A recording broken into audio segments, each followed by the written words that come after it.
Ya, pemirsa, terkait dengan pencarian 16 warga negara Indonesia yang hilang di Turki masih memang belum ditemukan sampai saat ini, dan dugaan WNI itu bergabung dengan ISIS pun tidak dibantah oleh Badan Nasional Penanggulangan Terorisme atau BNPT dalam pernyataannya yang disampaikan dalam sebuah acara di salah satu TV swasta.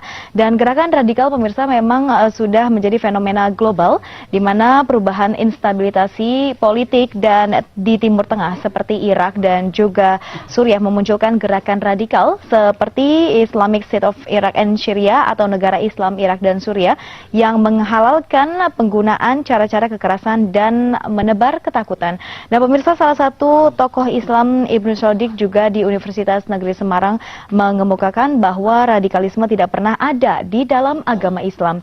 Dan karena baginya radikalisme itu muncul karena adanya sistem ketidakadilan yang sengaja dilancarkan oleh Barat, khususnya Amerika, pada umat Islam. Lalu sebetulnya sudah sejauh apa, pemirsa, gerakan radikalisme ini di Indonesia dan bagaimana mencegahnya di kalangan generasi muda? Kita akan membahasnya bersama dengan 3 narasumber yang sudah hadir di studio pada malam hari ini. Yang pertama, Bapak Zainal Musafa dari Ketua Forum Koordinasi Pencegahan Teroris atau FKPT DKI. Assalamualaikum, selamat malam Pak. Selamat malam. Apa kabar Pak? Alhamdulillah. Alhamdulillah baik. Yang berikutnya, Kiai Haji Syarifin Maloko, tokoh agama. Assalamualaikum Pak. Waalaikumsalam warahmatullahi wabarakatuh. Selamat datang di Jak TV. Dan juga berikutnya Bapak Hamri Gusman Zakaria, pengurus Badan Komunikasi Pemuda Remaja Masjid Indonesia DPW DKI. Selamat malam. Assalamualaikum. Waalaikumsalam. Ya, ini menarik sekali terkait dengan isu yang belakangan terjadi dan juga aksi terorisme yang memang sudah meresahkan, dan masyarakat Indonesia juga takut ya terkait dengan adanya ISIS. Dan seperti apa sebetulnya gerakan radikalisasi di Indonesia sejauh ini? Saya ke Pak Zainal dulu. Ya, terima kasih. Radikalisasi di Indonesia memang kalau kita lihat dulu disebut ada namanya gerakan-gerakan separatis. Kemudian ada gerakan-gerakan yang menentang pemerintah. Nah, itu di zaman Orde Baru. Kemudian setelah Orde Baru tidak ada lagi kita kenal separatis, bahkan kurang sekali. Kemudian sekarang ini kita kenal dengan namanya gerakan-gerakan terorisme. Kita tahu sejak tahun 2000 terjadi ledakan-ledakan di sana sini, bahkan terakhir kita ketahui bahwa ada beberapa gerakan separatis yang menyamakan dirinya teroris kita tangkap di beberapa tempat pada tanggal 1 malam tanggal 1 Januari yang lalu. Itu terakhir kita ditangkap oleh kepolisian di daerah Ciputat. Nah, memang kalau kita lihat gerakan-gerakan teroris ini terus berkembang. Bahkan akhir-akhir ini ada kekhawatiran masyarakat dan pemerintah, terutama adanya gerakan ISIS yang dideklarasikan oleh Abu Bakar Abdadi pada tahun 2013 yang lalu. Nah, kalau kita mau simak sama-sama, Abu Bakar Abdadi ini sebenarnya adalah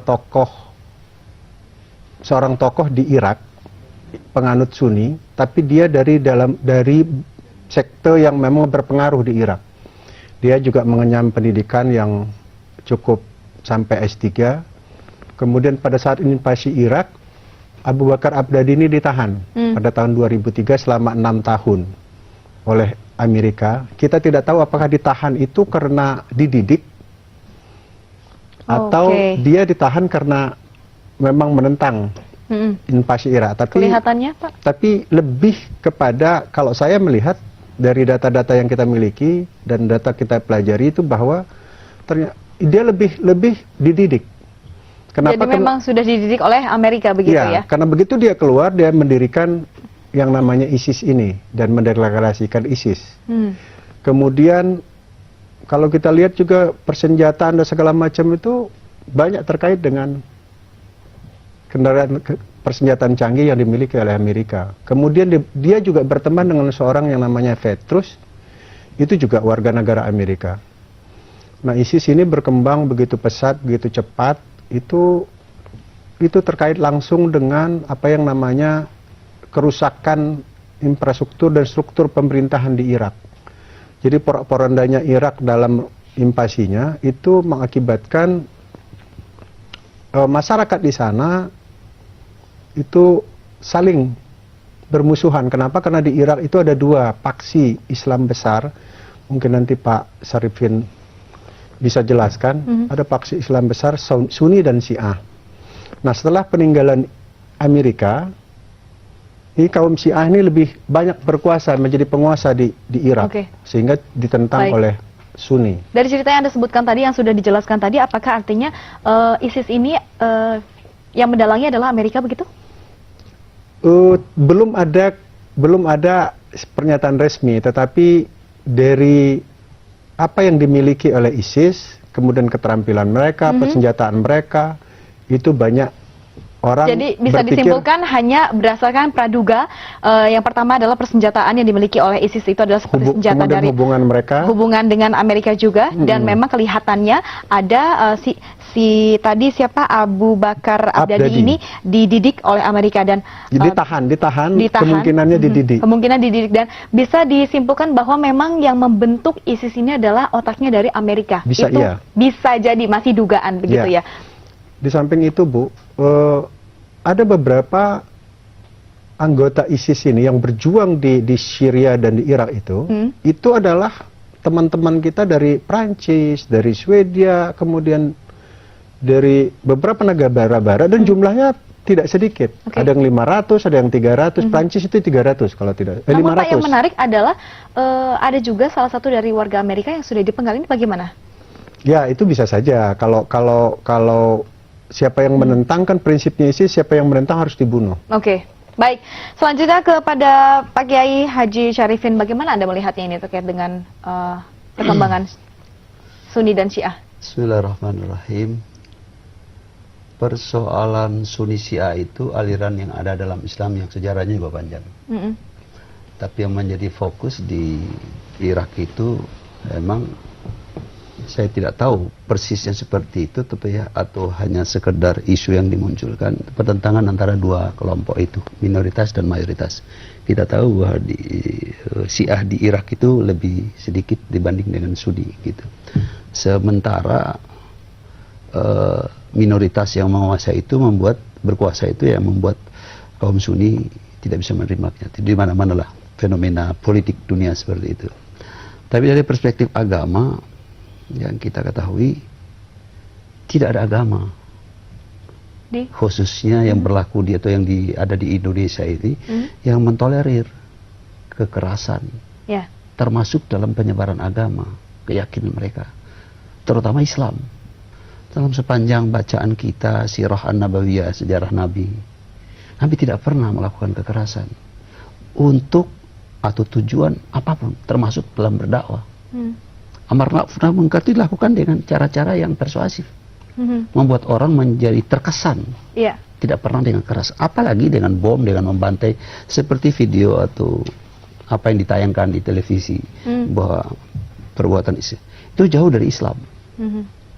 Saya tidak tahu persis apa mereka tidak mengerti atau karena ada kepentingan tertentu mengatasnamakan Islam. Memang Islam sedang begitu seksi ya, isu yang sangat seksi, menarik orang menggunakan, dan begitu efektif ternyata. Jadi segala sesuatunya mengatasnamakan Islam, membuat Islam terkesan brutal gitu ya. Jelek lah, negatif. Sama sekali nggak benar. Perintah di Quran itu menyuruh berbuat baik dan melarang berbuat kejahatan, kekerasan. Karena namanya yang teroris, namanya radikalis, namanya ISIS dengan apa yang tayangkan itu jauh dari cerminan ajaran Islam. Baik, nanti kita akan lanjutkan, kita tahan dulu, dan juga Pak Hamri kita akan lanjutkan di segmen berikutnya. Nanti saya juga masih ada beberapa pertanyaan terkait dengan bagaimana anak muda saat ini ketika harus menyingkapi dengan adanya terorisme tersebut. Dan pemirsa jangan kemana-mana, Anda juga bisa bergabung bersama kami di 021 515 5111. Seperti apa pendapat Anda? Kami tunggu sesaat lagi. Terima kasih. Terima kasih Anda masih bersama kami pemirsa, dan kita masih bahas terkait dengan bagaimana mencegah radikalisasi di kalangan generasi muda, dan saya langsung ke Pak Hamri. Kalau melihat ini kan Anda juga terkait dengan pengurus Badan Komunikasi Pemuda Remaja Masjid Indonesia. Anda melihat di 16 warga negara Indonesia yang ikut ke sana, ada beberapa di antaranya anak-anak remaja dan juga anak-anak kecil, dan memang ada yang dewasa. Anda melihat bagaimana sih mereka ini bisa, sepertinya kalau memang dugaan itu benar, bagaimana Anda melihat kok mereka bisa terpengaruh dengan adanya gerakan radikal untuk bergabung pada ISIS? Baik, Mbak. Jadi perlu kita sadari bersama bahwa sekarang fenomena bahwa banyak pemuda atau remaja ini menjadi korban sekaligus pelaku ya. Seperti kita lihat teror-teror yang di Jakarta ini kan kebanyakan pemuda, ya, bomber JW Marriott, ya, bomber Kuningan, Kedubes, anak-anak muda umur 16, 17 dan mereka itu sudah dibon, katakanlah dari teroris itu dari usia SD. Sudah dibon mana yang punya kelebihan tertentu tapi sekaligus juga memiliki kekurangan. Nah, saya tertarik untuk mengungkapkan bahwa fenomena di negara kita, khususnya di DKI Jakarta, pemuda kita ini masih memiliki kekurangan 3 hal. Ya, apa tuh? Ya, jadi yang pertama masih kurangnya persepsi yang tepat mengenai filosofi berjuang, filosofi jihad sesuai dengan Quran dan hadis. Ya mungkin nanti Pak Kiai bisa menambahkan bahwa jihad itu ternyata kok tidak harus angkat senjata. Nah, ini peran kami juga dari BKP RMI ini sebagai wadah mereka, sebagai rumah bagi para pemuda di Jakarta khususnya, ini agar memiliki persepsi yang sama, persepsi yang utuh. Nah, kalau persepsinya ini sepintas-sepintas, apalagi mereka ini tidak pernah katakanlah mendapatkan ilmu Quran hadis yang benar-benar utuh ya, benar-benar murni. Artinya mereka ini sudah terinterupsi dengan berbagai macam gangguan informasi, ini bisa bahaya. Nah, yang kedua yang kami amati dari pemuda yang menjadi korban dan pelaku terorisme, mereka ada masalah dengan komunikasi. Masalah komunikasi. Kalau kita lihat pelaku di JW Marriott, itu anaknya itu termasuk rajin beribadah, tapi ada masalah komunikasi dengan orang tua. Baik. Tertutup. Komunikasi dengan orang tua. Nah, baik, Pak Hamri, kita tahan dulu sampai komunikasi orang tua. Kita harus akan sapa dulu penelpon yang sudah bergabung. Halo, selamat malam. Ya, halo, selamat malam. Selamat malam, dengan siapa Pak? Di mana? Ini dengan Pak Arnold di Nunukan ini. Silakan Pak Arnold, langsung saja. Begini Bu, ini kalau menurut saya lihat ini begini. Ini kalau apalagi namanya itu kita bicara soal ISIS ini, sebenarnya ISIS ini dia ini tidak bicara soal agama, dia ini istilahnya suatu organisasi yang dibayar begitu, dibayar artinya dihipnotis, dihipnotis secara gaib begitu untuk memasuk suatu apalagi namanya itu komunitas mereka. Jadi ini tidak pengaruh soal Islam dan lain sebagainya. Nah ini istilahnya ini menghipnotis pikiran orang untuk berbuat kejahatan begitu. Kalau menurut saya ini namanya agama Islam itu semuanya itu baik gitu, tidak ada namanya yang jahat. Jadi ada dugaan dibayar juga begitu ya Pak ya? Iya, begini, ini suatu organisasi ini istilahnya kita tidak seperti yang aku lihat ini Pak siapa tadi yang ini bikinan Amerika, itu istilahnya tidak boleh bilang begitu Pak. Ini Amerika setiap hari kan itu apalagi namanya itu bekerja untuk memusnahkan ini gerakan ISIS ini dengan bersama-sama pasukan koalisi dari Irak apa semua. Ini tidak boleh Pak. Saatnya ini suatu organisasi ini yang dibayar untuk istilahnya mengacaukan dunia ini begitu. Jadi saya pikir ini bukan dari suatu organisasi agama, itu tidak ada. Semua agama mengajarkan kita pada kebaikan, bukan mengajarkan kita kepada kejahatan. Baik, terima kasih Pak Arnold di Kalimantan Timur. Ini statementnya memang ada dua persepsi yang mengatakan bahwa sebetulnya katanya Amerika juga memberantas ISIS, tapi persepsi satunya lagi Amerika juga memang mendalangi. Bagaimana nanti kita akan lanjutkan dulu, tapi Pak Hamri silakan dulu. Baik, kalau kita lanjutkan tadi permasalahan fenomena anak muda yang sekarang, masalah komunikasi Pak. Jadi kalau kita perhatikan di mana ada seorang anak yang dia tidak memiliki hubungan harmonis, terutama dengan kedua orang tuanya. Lalu dia tidak memiliki hubungan harmonis dengan lingkungannya, cenderung introvert, menyendiri. Nah, ini sangat berpeluang masuknya pakem-pakem yang tidak sesuai dengan negara kita.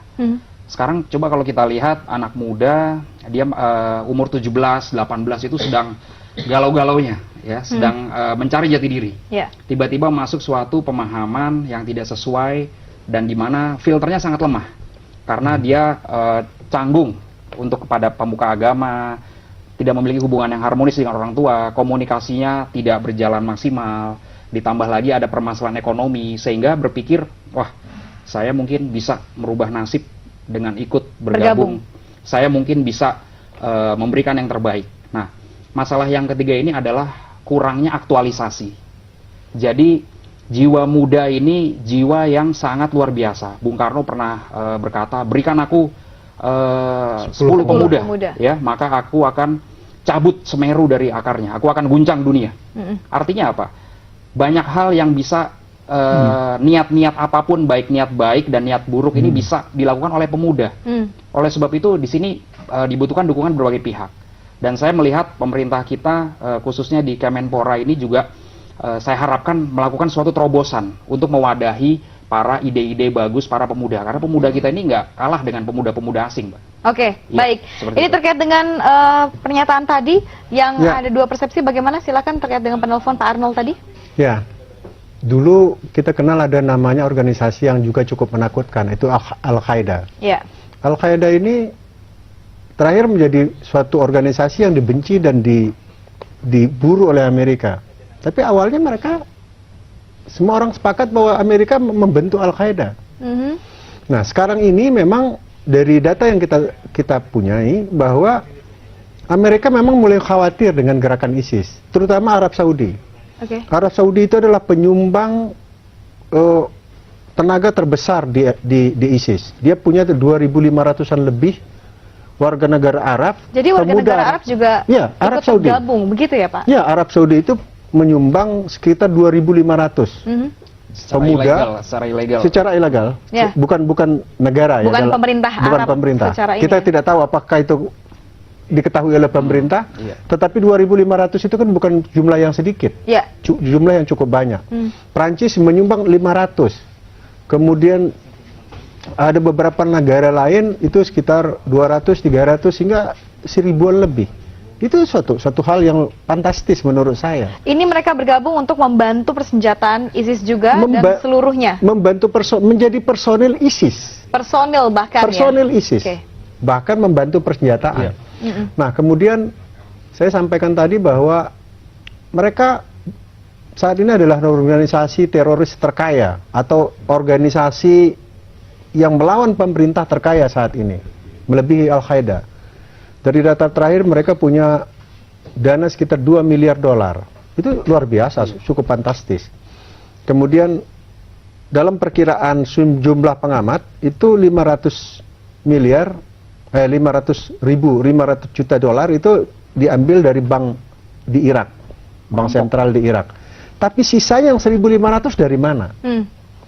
Ini persoalannya. Memang betul saat ini mereka, kenapa juga mereka kaya? Saat ini memang mereka ini menguasai sejumlah sentra ekonomi di Syria dan di Irak, yaitu pertambangan minyak yang mereka kelola.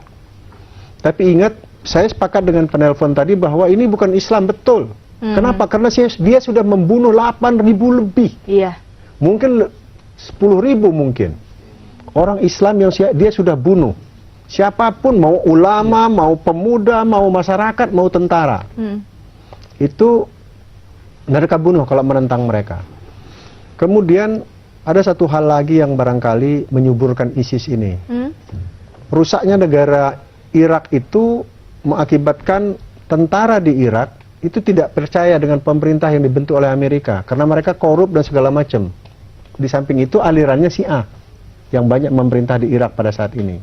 Nah, sehingga tentara ini tidak loyal sama pemerintah. Tidak loyal sama pemerintah bukan mustahil dia ada menjadi bagian dari ISIS. Ini persoalannya.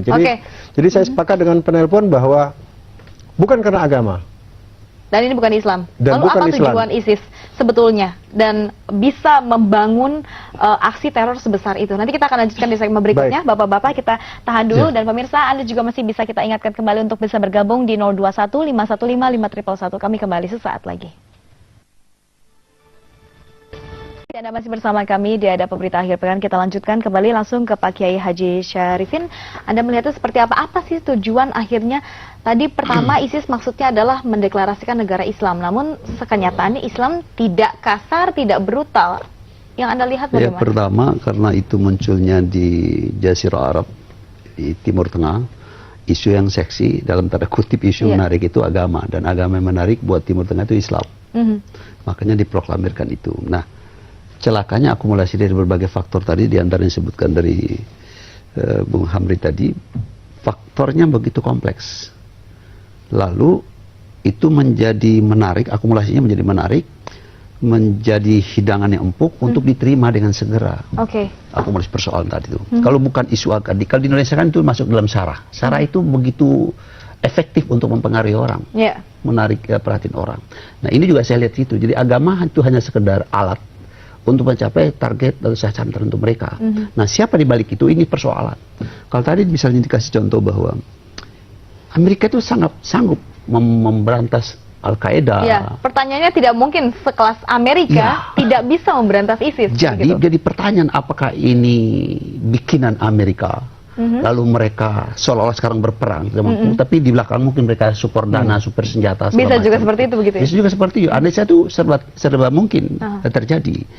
Tapi intinya bahwa agama yang kita ketahui sampai hari ini tidak ada satupun yang membenarkan tindakan kekerasan yang merusak. Islam sendiri sangat melarang. Saya tadi sudah katakan bahwa perintah berbuat kebaikan dan melarang untuk melakukan kejahatan. Wa ahsin kama ahsanallahu ilaik wala tabghil fasad. Berbuat baiklah kamu sebagaimana Allah sudah berbuat baik pada kamu. Jangan melakukan kerusakan. Enggak ada namanya radikal teroris termasuk ini yang punya konotasi kepada hal membangun. Justru merobohkan, meruntuhkan. Membunuh satu orang saja dalam Islam tanpa hak itu nilainya sama dengan membunuh seluruh manusia. Ini sudah hampir 8.000 lebih. Apa alasannya? Hanya karena beda pendapat. Kalau kita merujuk kembali, apakah gerakan radikal ini orisinil berpaham ideologi berdasarkan basis budaya dan politik kondisi Indonesia? Kalau saya mengatakan di berbagai tempat, terorisme itu sesuatu yang asing buat bangsa ini. Kita tidak pernah mengenal pejuang-pejuang kita, pahlawan kita yang meraih kemerdekaan ini, itu hanya sekedar menjaga, memelihara martabat, harkat, kedaulatan bangsa ini, bukan sebagai teroris. Baik, kita tahan dulu. Sejenak kita akan kembali menyapa penelpon. Halo, selamat malam. Selamat malam, Mbak. Ini kita mau pertanyaan, Mbak. Silakan. Dengan siapa, Pak? Di mana? Dengan Pak Atok Ngawi, Bu. Silakan, di mana, Bapak? Pak Atok Ngawi, Bu. Lanjutkan, silakan Pak. Pertanyaan kita sebagai umat Islam melihat tayangan yang di TV itu, melihat tayangan ISIS, mohon maaf.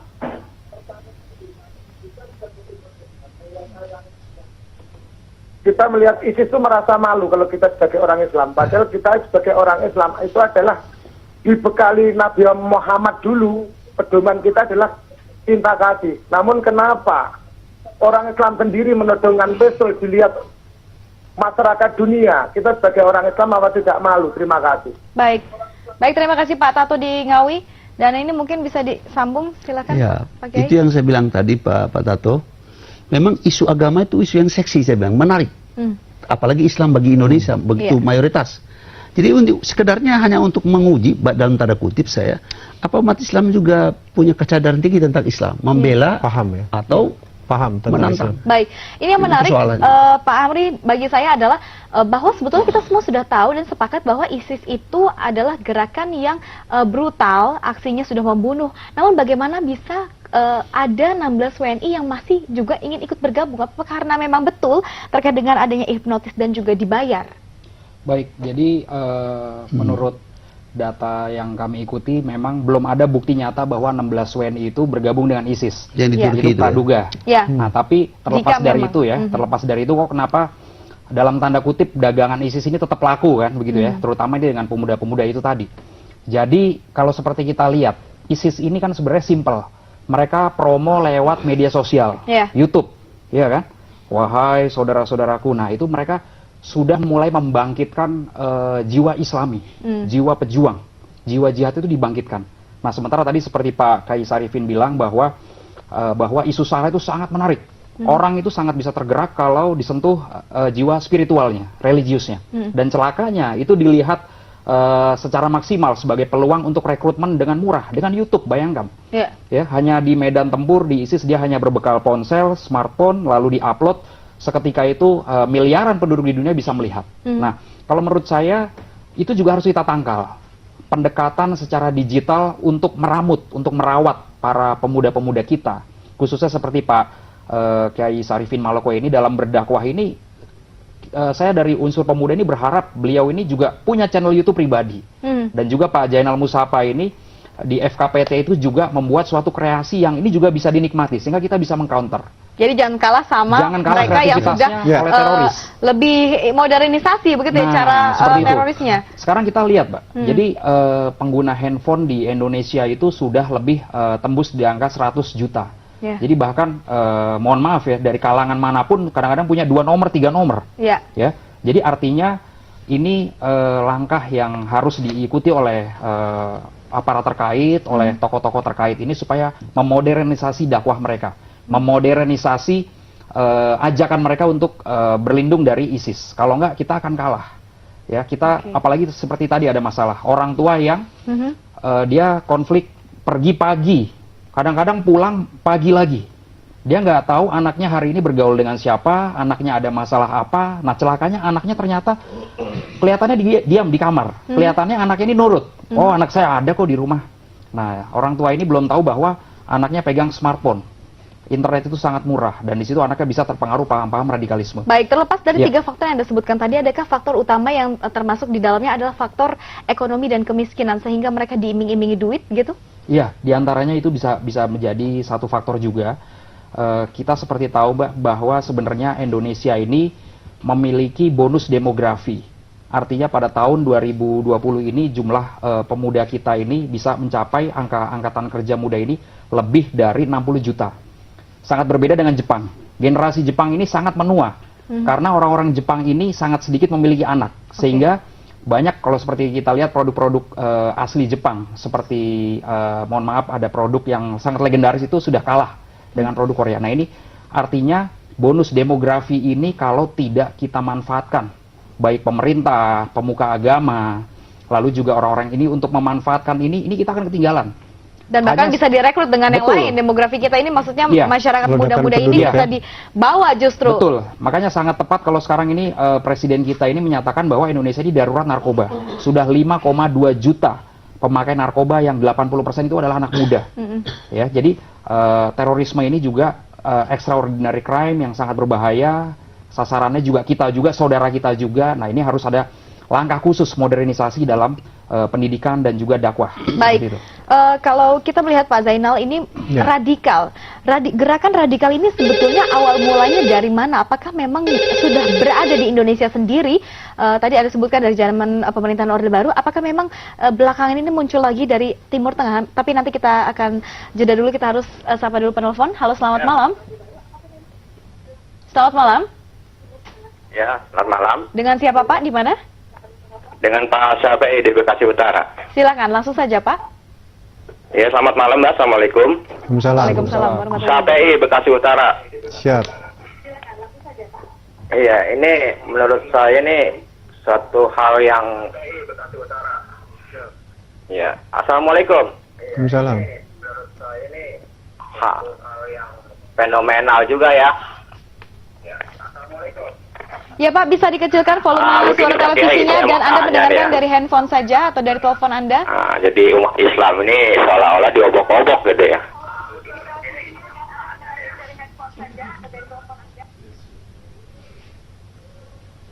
Ya, mohon maaf terputus dan mungkin saya bisa ingatkan kepada Anda bagi penelpon yang ingin bergabung bersama kami, Anda kecilkan suara TV Anda dan Anda mendengarkan dari saluran telepon Anda saja karena itu bisa menjadi feedback bagi Anda. Dan kita lanjutkan kembali, ini bagaimana Pak Zainal tadi terkait jiwa pejuang itu sebetulnya ada pada setiap manusia. Jiwa ingin survive, jiwa ingin terlihat bagus. Punya karya itu semuanya sebetulnya fitrah manusia. Jadi semua orang punya itu. Nah, tentang seperti disampaikan Pak Hampri tadi, memang bagaimana kita mengelola itu. Apalagi saat ini memang bonus demografi kita sejak 98 itu luar biasa. Karena pada tahun 98 saat ini mereka sudah berumur 17 tahun. Betul. Pemuda yang lahir pada 98 itu sekarang 17 tahun. Nah, pada sejak 98 kita memang agak lalai dalam mengelola demografi ini. Apa? Peralihan itu. Pada saat peralihan itu yang namanya KKBN itu hampir tidur. Oleh karena itu kita sekarang dapat ledakan pemuda yang begitu banyak.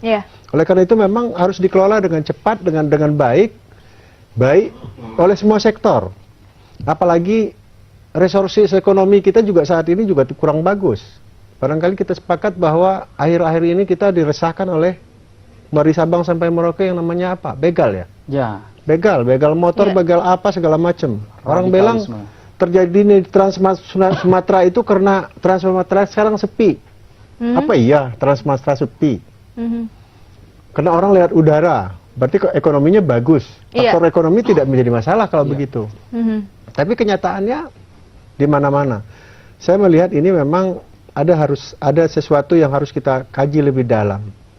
Apakah kita punya resources yang berlebih di bidang kepemudaan tanpa adanya penyaluran yang tepat, atau kita memang punya himpitan ekonomi yang cukup berat. Jadi antara ekonomi kita tahu kemiskinan tinggi juga di Indonesia, apalagi daerah-daerah tertentu, atau pemuda yang terlalu berlebih namun tidak punya kegiatan atau tidak punya penyaluran yang akhirnya ketika ada yang pengaruh dari luar datang, itulah yang membuat mereka tertarik untuk mengeluarkan penyaluran yang mereka tertahan, mungkin tidak bisa melakukan kegiatan apapun. Nanti kita tahan dulu sejenak, kita akan break dulu, kita akan lanjutkan kembali usai jeda pariwara, tetaplah bersama kami.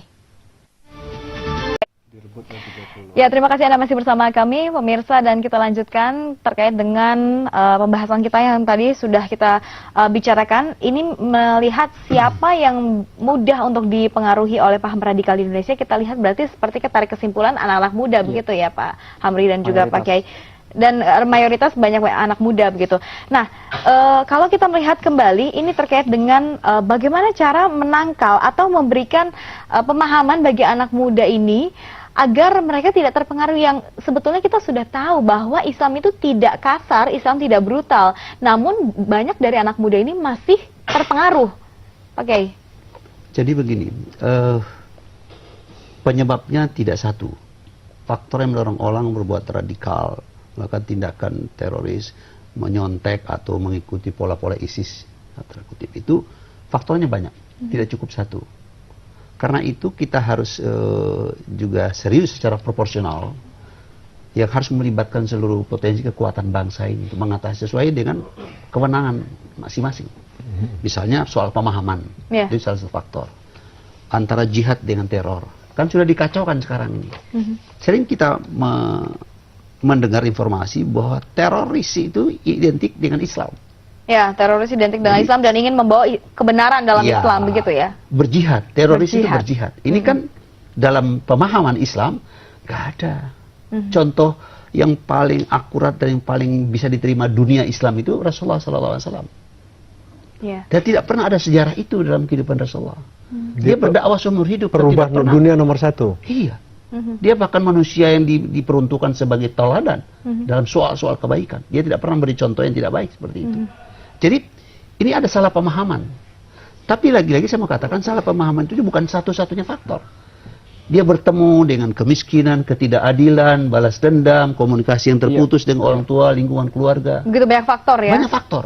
Karena itu saya berpendapat, pertama solusi yang harus kita tawarkan yang melibatkan seluruh potensi tadi itu adalah reedukasi. Reedukasi, oke. Baru rehabilitasi. Lalu untuk menimbulkan efek jerah, penegakan hukum, penegakan keadilan, dan harus ada kepastian hukum. Saya kira itu tiga hal yang harus dilakukan secara simultan oleh instansi, lembaga, departemen negara secara beriringan, bersamaan. Karena sejauh ini bagaimana pemerintah dan penegakan hukum? Sejauh ini saya melihat kemauan baik itu ada.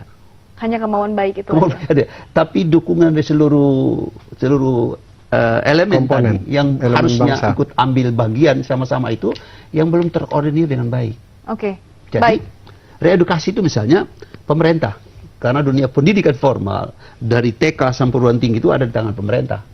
Jadi kalau perlu memang kurikulumnya harus ada dimasukkan itu, bahwa bahaya terorisme, bahaya radikalisme, bahaya menyontek ISIS itu sesuatu yang anasional menurut saya. Kalau kita bicara perspektif kenegaraan, di Islam sangat tidak Islami, bertentangan dengan prinsip agama dan negara. Itu yang saya katakan, itu sesuatu yang sangat asing buat Islam, sesuatu yang asing buat Indonesia juga. Cuman kesadaran kolektif yang kita harapkan ini, dan tentunya juga ada dukungan dana yang luar biasa. Sebab orang yang melakukan gerakan mencegah pemahaman terorisme itu setuju tidak atau tidak, dia harus berhadapan dengan mereka yang melakukan tindakan teroris itu. Nyawa taruhannya. Sementara upaya yang sungguh-sungguh dengan didukung oleh seluruh perangkat tadi itu tidak maksimal. Sampai sejauh ini pemerintah berarti artinya belum maksimal untuk belum maksimal menurut saya. Jadi itu harus kita dorong terus. Karena ini extraordinary crime itu sesuatu yang memang niscaya sesuatu yang sangat mendesak untuk ditangani secara sungguh-sungguh, dan itu tidak mungkin sendiri-sendiri jalan. Baik, Pak Hamri, kalau kita melihat ini kemarin, kalau memang ini kan kita masih menduga begitu ya, 16 WNI yang kemarin sudah bergabung atau memisahkan diri dari wisata tour and travel. Nah, Anda melihat sepertinya ada kemajuan ya begitu dalam tim teroris untuk menggunakan cara dan akhirnya menggunakan tour and travel untuk mengangkut mereka ini semua. Bagaimana upaya pencegahan atau bagaimana masyarakat Indonesia terutama pemuda agar tidak terpengaruh dengan hal-hal seperti itu? Ya, jadi ada pepatah banyak jalan menuju Roma. Kalau dengan cara terorisnya tidak bisa datang ke Indonesia, gimana caranya mangsa ya pemuda-pemuda ini yang datang, itu kan luar biasa.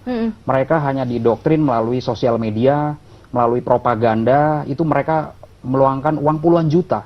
Bahkan kabarnya ada yang nabung atau menjual aset-asetnya seperti sepeda motor. Jadi hanya ini untuk sebetulnya mereka berangkat tidak dibiayai, tapi mereka yang bayar sendiri begitu? Ya, karena belum ada jalur koneksi antara sumber keuangan yang di Syria itu dengan di Indonesia. Sekarang bagaimana mungkin dari sana membiayai ya? Jadi artinya jiwa muda yang harusnya bisa ditangkap oleh pemerintah ini diakomodasi baik, ternyata jiwa muda ini kepleset dalam tanda kutip ini langsung ke Syria. Bayangkan, orang Indonesia ini hebat-hebat, pemuda kita ini hebat-hebat. Nah, saya sependapat tadi dengan Pak Kiai dan Pak Jenal bahwa hari ini kita belum mendapatkan solusi yang terintegrasi dari pemerintahan kita. Contoh, nggak usah jauh-jauh kita ambil DKI Jakarta.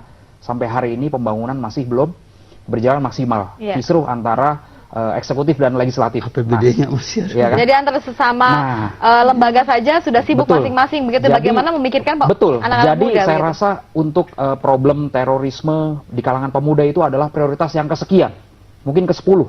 Ya, padahal mereka justru yang penting dalam membangun bangsa ini, ya, begitu kan, ya. Mungkin jadi ini banyak pihak yang artinya, ayolah kita sudahi konflik yang berkesudahan, baik di tingkat DKI ataupun tingkat nasional, karena hari ini Indonesia sedang dalam darurat luar biasa. Selain darurat narkoba, darurat terorisme dan juga korupsi. Jadi energi kita nih habis untuk bertempur sesama saudara sendiri, katakanlah gitu. Ya, sedangkan di luar sana sudah melihat, di luar sana kita memanfaatkan proposi, ya kita dirongrong oleh seperti itu. Nah, kami dari BKPRMI ini juga insya Allah akan melancarkan gerakan Jakarta Mengaji. Jadi seperti tadi kata Pak Kiai, kami jangan sampai ada tunas-tunas bangsa pemuda-pemuda ini yang tidak memiliki persepsi yang sama mengenai pemahaman jihad. Artinya salah kaprah. Salah kaprah dalam menafsirkan isi Al-Quran dan Ahadis. Nah, di gerakan Jakarta Mengaji ini nanti akan berjalan simultan, akan juga didukung oleh eksekutif, pemerintah, dan juga gubernur beserta jajarannya. Nah, ini adalah suatu angin baik yang harus kita dukung. Bahwa untuk pertama kalinya selama Indonesia merdeka ya Pak ya, dan ini baru kali ini pemerintah daerah kita di DKI ini mendukung gerakan Jakarta Mengaji. Nah itu sangat kita sambut baik, antusias baik, karena itu tadi selama pemerintah ini tidak mendukung, akhirnya ini tadi pemuda ini akhirnya mencari versi sendiri-sendiri. Baik, Anda melihat pemerintah ini apa yang dilakukan selain memang mereka sibuk sendiri-sendiri, jadi betul-betul terlepas begitu dari jangkauan mereka pemuda Indonesia? Ya karena simple gini Pak. Tidak ada program khusus dari pemerintah? Belum ada program yang secara nyata, secara detail mengakomodir semua unsur pemuda. Jadi seperti di Kemenpora juga ya, Kemenpora ini banyak yang saya lihat ini lebih condong ke dunia olahraga. Padahal seharusnya apa saja yang bisa dilakukan? Padahal Kemenpora ini juga bisa mengkader, membuat suatu ajang ya, bagaimana caranya merangsang para ormas-ormas pemuda baik yang terdaftar di ormas ataupun di tingkat sekolah ini supaya bisa timbul ke atas. Lalu memberikan insentif-insentif.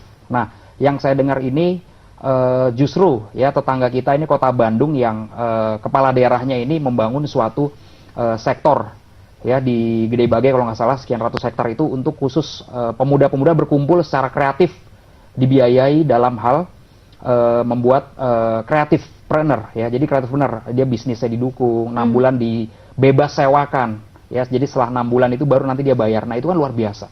Nah sementara Pemda DKI ini begitu kayanya resourcesnya, APBD-nya paling besar ya kan, terus juga sangat banyak yang bisa dilakukan, tapi APBD DKI Jakarta kita tahu begitu besar ya, paling besar paling ya, besar tapi kemana perginya justru, kita malah justru tidak tahu ya, justru kemarin ramai anggaran silumannya juga paling besar. Nah, artinya seperti itu, artinya di sini pemuda ini tidak mendapat porsi yang signifikan yang nyata Seperti itu. Nah, baik, itu kami kita tahan sayangkan. dulu, nanti sejenak kita akan lanjutkan kembali, dan pemirsa jangan kemana-mana, kami akan kembali sesaat lagi. Lanjutkan kembali terkait dengan ISIS yang sudah merekrut dari orang Indonesia dan juga bergabung berangkat melalui travel bureau. Jadi tergantung pihak pemerintah ini sebetulnya bagaimana mencegah untuk bisa tidak disusupi oleh paham ISIS, apalagi berangkat ke Irak gabung dengan ISIS. Bagaimana pemerintah harus menyikapi ini selain tadi yang sudah dijelaskan Pak Zainal? Ya, baik. Dari data yang kita miliki, pemuda kita yang sudah pergi ke sana ada beberapa. Yang pertama menurut BNPT memang baru 34. Tapi dari sudah sih Pak sepertinya 34 ya, itu 34 cukup banyak, tapi ada yang bilang 53. Plus 16 yang terakhir. Ya, masih dugaan walaupun seperti itu ya Pak. Jadi memang perlu seleksi khusus barangkali ya. Terutama teman-teman kita, pemuda-pemuda kita yang mengarah ke Timur Tengah. Karena bagaimana kita bisa tahu kalau dia pergi ke Mesir untuk sekolah, ternyata sampai di Mesir cuma 2-3 hari, kemudian dia terbang ke Abu Dhabi, Dubai, dan segala macamnya, ke Syria. Siapa yang bisa seleksi itu?